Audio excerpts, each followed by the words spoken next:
Hi, everyone, and welcome to God's Plan, Your Part, a podcast where our goal is to read the entire Bible in a year, seeking to understand God's plan of redemption while discovering daily and practically your part in it. Hey everybody, welcome back. We are very excited today, and we have kind of a cool announcement. We finally secured a good soundboard.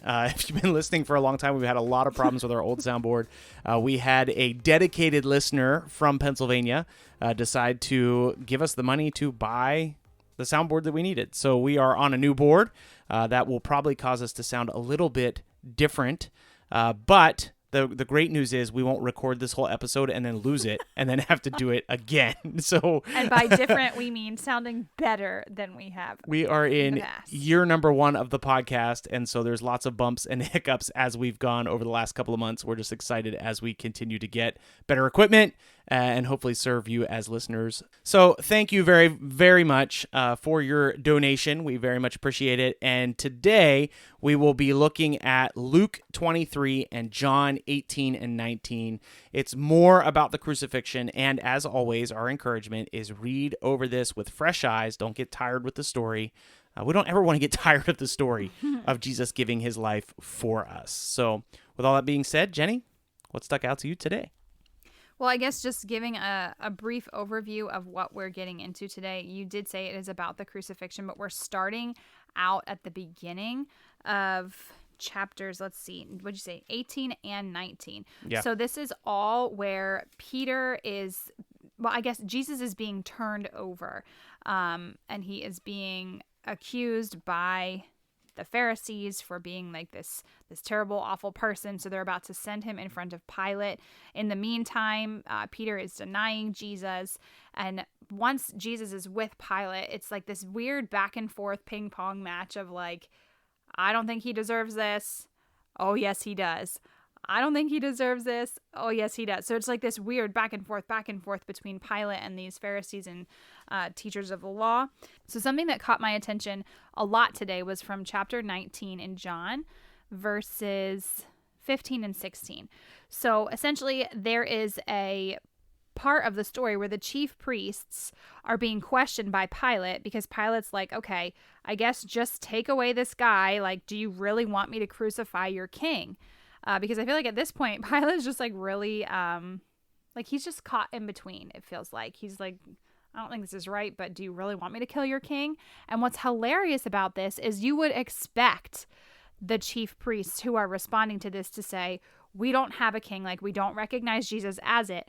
God is our king. But rather they say, he's not our king. Caesar is our king. So what's hilarious about this is it just feels like they are trying to appease Pilate. Like, yeah, the Roman king is definitely who we follow after. But really what should be in their heart would be that they are recognizing God as their king.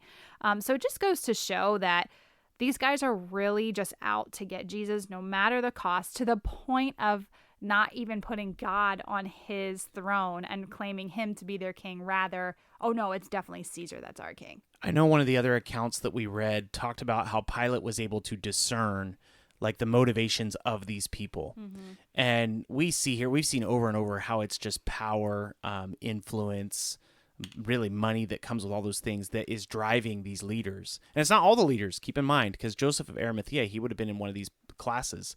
But he is a follower of Jesus. Anyway, it is really interesting that they just flat out, like, we have no king but Caesar, because all they care about is the things that come from Caesar. Like, I'm reminded of paying your taxes, that mm-hmm. chapter about paying your taxes. Jesus is like, oh, what's on the back of that quarter you got there? Oh, is that Caesar's face? Yeah, give it back to Caesar. So give to Caesar what's Caesar's.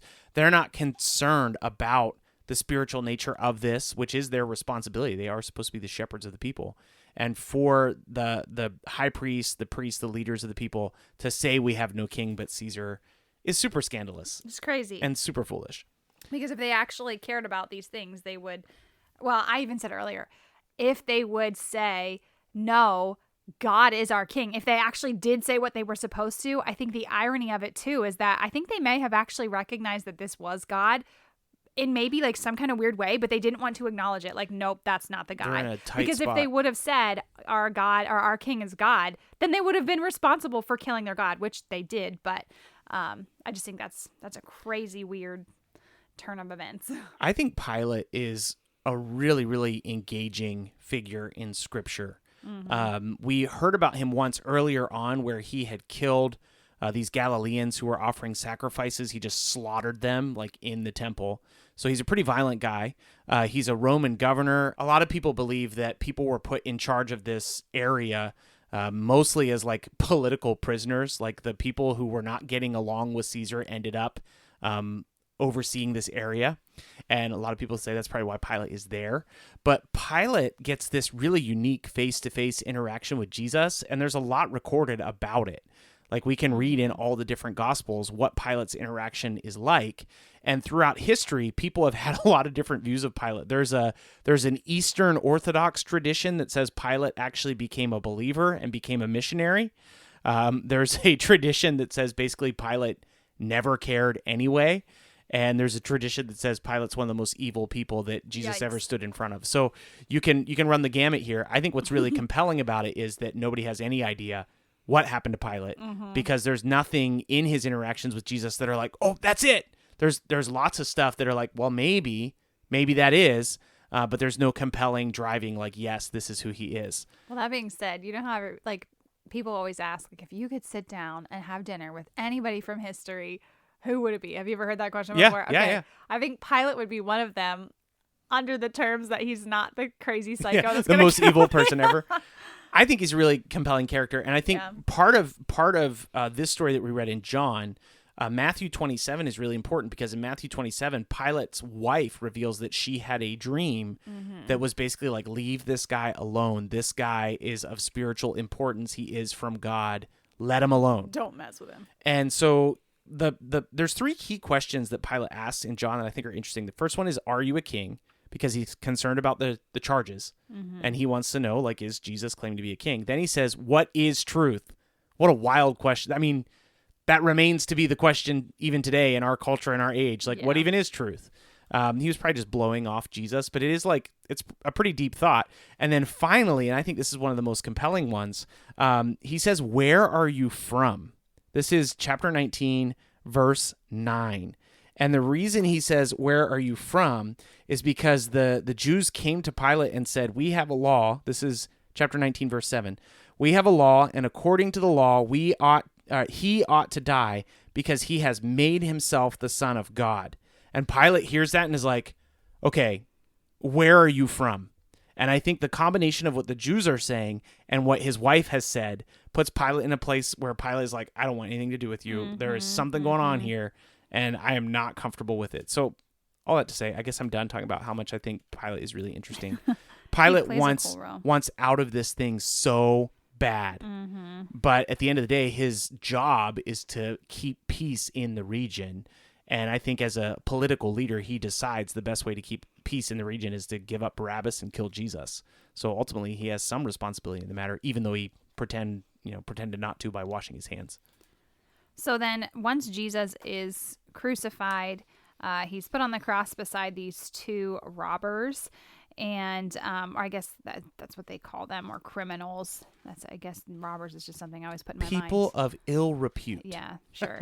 So he is put side by side with these criminals, and as he is being crucified and as he is dying, weren't you saying this is like one of the instances where one of those criminals is called out to have been in a like better standing with Jesus than the others? This is the third time we've heard about these criminals crucified with Jesus.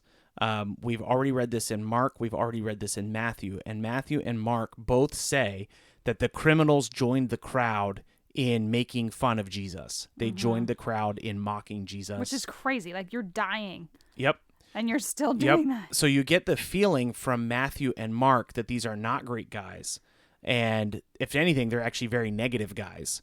But then Luke tells this story that I think is the more famous of the stories, where one of them essentially repents. So this is Luke chapter 23, verse 40. But the other rebuked him, this meaning the thief, the criminal. Do you not fear God, since you are under the same sentence of condemnation? And we indeed justly, for we are receiving the due reward of our deeds. Blah, blah, blah.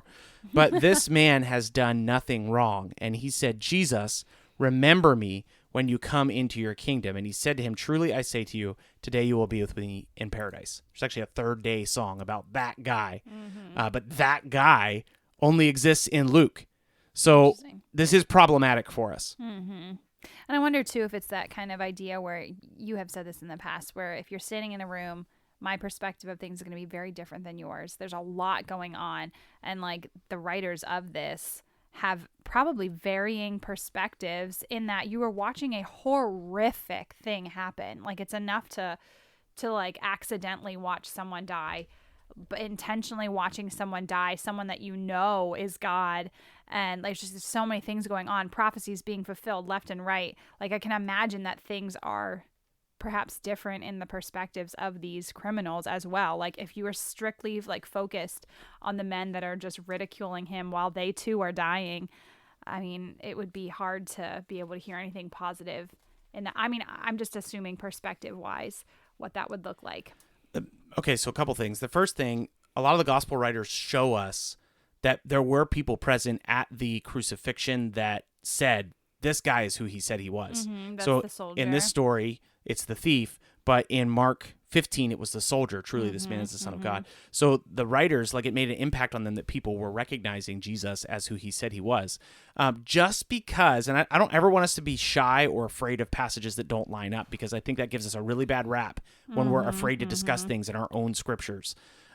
Just because two gospels say everybody mocked him, they say the criminals mocked him, and Luke says this man actually said he was who he said he was, it doesn't mean that they're opposed to each other. Right. Because, and this could sound like a stretch, but it's not, I promise, like a lot of people were crucified at once. So when Jesus was crucified, I know in our minds it's like him. It's just him on a hill, or it's him and two other guys on a hill.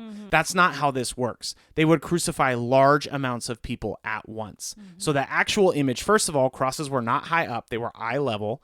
So the image in your mind should be eye level people hanging on, right, wooden beams, lots of them. So it is possible that there was, one guy on his left, one guy on his right that were mocking him. Matthew and Mark are correct. But it's also possible that there was an additional guy on one of his sides that was like, hey, I want to be with you in paradise. So it's possible for these things to be exclusively true. I do know that feels like a little bit of a stretch. But you can come back to what I said about other differing accounts. Like if I come home and say, hey, I won $1 million, or if I come home and say I won $2 million, you can assume pretty safely that I won some amount of money. And so, just because it says something different doesn't mean it's not true.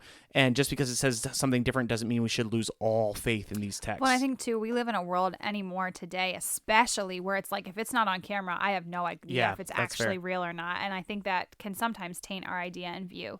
One final thing I just wanted to pick up before we kind of lead into your part today is there is something crazy about this one verse that I'd never seen before in chapter 19, verse 30 in John.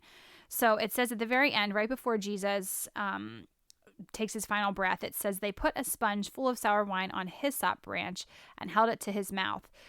The significance of this is crazy to me, because as I was hearing Ryan reading this for today's episode, the fact that it is a branch of hyssop is really important, because way back in the Old Testament, when the original Passover had happened, when the angel of death had passed over the doors in Egypt, hyssop was used for sprinkling the blood over the doorposts so that the angel of death knew who to pass over.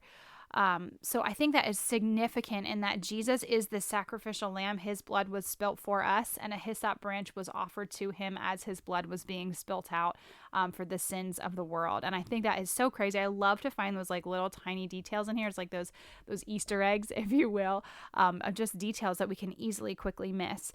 So again, your part for today would probably just be, I guess, just recognizing again God's sovereignty and all of these different pieces that just like fall together perfectly. Although obviously Jesus was like completely beside himself. He didn't know what to do outside of his Father's will. He was calling out to God like, please don't forsake me. Just all these things, but it all had to happen in such a way. And he had fulfilled prophecy after prophecy after prophecy in order to save us from our ultimate doom. And I think we can just like really thank God for how he has I guess, just like played out each one of these pieces in Scripture and how it impacts us today. It has impacted the people before Jesus' time.